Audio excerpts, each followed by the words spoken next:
how do you sort of balance that piece of it with, the really sort of traditional shared governance model? It's probably the biggest challenge in higher education, right? The two concepts are almost diametrically opposed at times, right? And I think, I in no way want to downplay the importance of shared governance, because we're seeing glimmers of, in some places right now, what happens when academic freedom is questioned, or when there's challenges and pushback, right? So it's a real thing, but there is a problem in that it's, in many cases, it precludes us from really being able to be innovative and really being able to pivot and change in a time that's necessary, when the world around us is so rapidly shifting, in dynamically changing. And I think it's one of the things that, we've quickly learned in higher education, that the whole mindset of the academy being an unchanged and sort of well-preserved entity when the rest of the world evolves around it was probably a legitimate thing up until a certain point more recently. And now we're just seeing it no longer is real, right? That the things we want to hold dear to, which in many cases are very important traditions and very important and grounding pieces of what higher education are, force us into a business model that is crumbling, right? And ultimately you're seeing, and I just saw a statistic this morning on, I think, the number of closures of institutions this past year, and the numbers are staggering, and that continues to grow and continues to be a concern.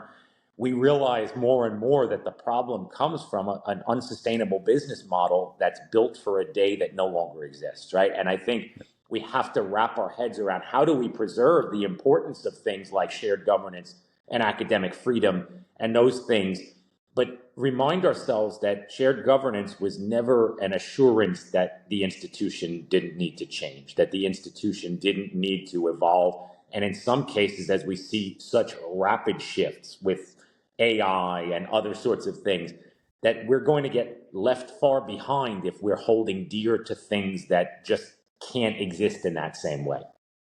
Completely. And how do you get your teams on board with that message, and get your faculty sort of on board with that message, right? Because it's such a tricky balance between the two.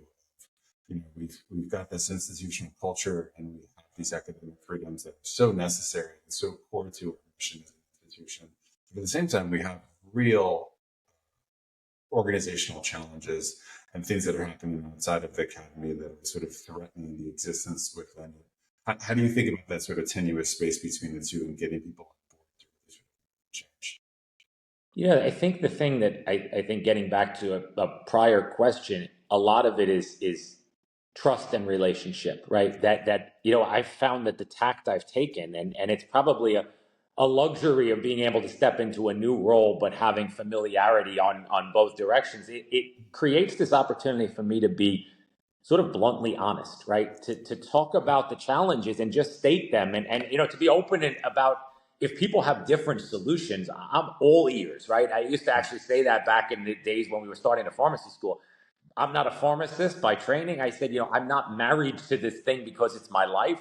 I believe it's a good idea and a good opportunity. If someone else has a better idea, then we'll do yours instead, right? And I think similarly in this vein, I want to talk and engage in dialogue where it's not just all my ideas, and it's not just we have to do this because I said so, but I do think that it's providing an honest forum for real, blunt and honest conversations, right? To talk about, here's the realities of the business model in higher education, but for probably 100 or so elite institutions that can ground themselves with deep endowments and deep, a very competitive enrollment. Everyone else is in need of an assessment of the reality that the balance sheet can never work using this model, right? What we've seen over and over in the conversations you have with anyone in the public is people are maxed out at how much they are willing and able to pay for a college education. So going on the revenue side to say, okay, we're going to make more money by raising tuition is no longer a strategy and not a viable one, and frankly should probably never have been one to begin with. Saying we're going to use the state to provide us more resources is probably a fool's errand. Most states are not dumping more and more money into higher education. Saying we're going to find more and more students at a time where students are continuing to not select college, and that there are less of them coming to college because of demographic shifts, that's not a viable one either. So when you start to lay out these challenges, we have to look and honestly assess that the business model will fail if we continue to see the costs rise to deliver the product and the services and the quality, and the revenues fail.